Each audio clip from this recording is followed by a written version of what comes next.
Do either of you maintain an individual practice outside of your collaboration? Would that be difficult to balance?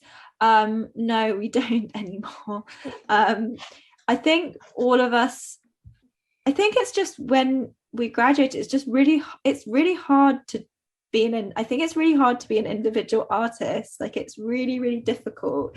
And also, and I think we just really wanted to be able to collaborate. And I think now it obviously takes up too much time. I think it would be really difficult to do an individual practice.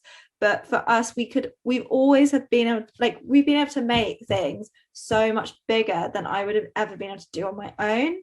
Like I would not have been able to do this on my own, like nowhere near. Firstly, it's just like even just the confidence, and then the confidence, resources. It's like there's times where some of us have been working like jobs, and then the other one, someone else is a little bit more available. There's like all of these things, because when you graduate, you just don't, especially in the UK, you just don't, because you have to survive. You can't just like work full time to begin with on your art, because it's really hard to make money from it.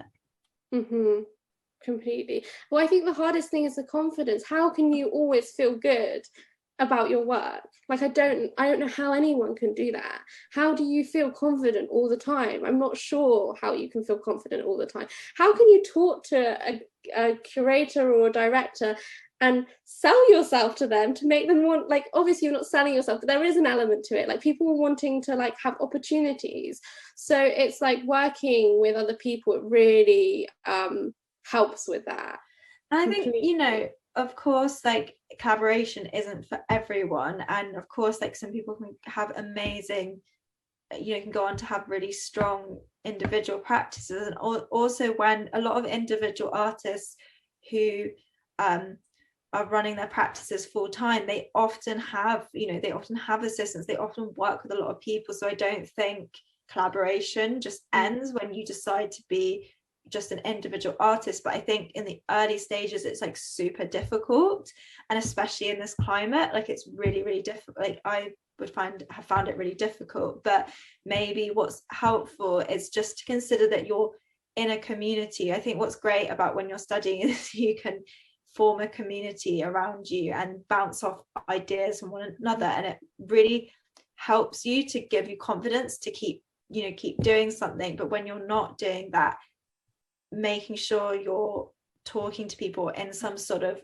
community where you can share ideas and bounce off, I think is super important. Just having a network or support system. You don't need to necessarily you can make individual work, but if you have that network or the community, you'll get the same things. I think also another thing that's quite good to touch upon before we just answer those other questions is just that when a collaboration does not work, so we have had situations where collaboration has not been good, and I think the thing that really affects a collaboration to not be good is either like you need to know who you are individually enough to be able to share that with others, and be willing for that to, like, as soon as you share your other ideas with someone else, your idea, there is like an entanglement that happens, and that entanglement means that your ownership of your work, they might take a concept or an idea from your practice and then implement that within their practice.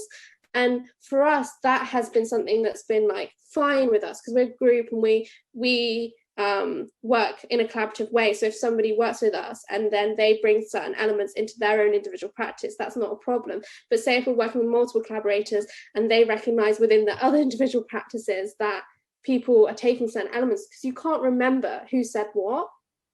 Yeah, so, also because you've collaborated on something together, you're sharing that part, and it's really, it becomes blurred about like who owns what, and it is supposed to be a space where you can obviously recognize people's individuality, but also it is undoubtedly, if you start sharing and creating something together, like you are going to be sharing your individual practice, you are going to be sharing those ideas, so that there is going to be, and because you learn through the people you're around, of course, when you continue into the future, there is an entanglement. So if you feel and like that you're not in a position where you can share what you're doing with others because you need to figure that out more, or it's really important that you have full ownership of that, then collaboration is probably not going to work.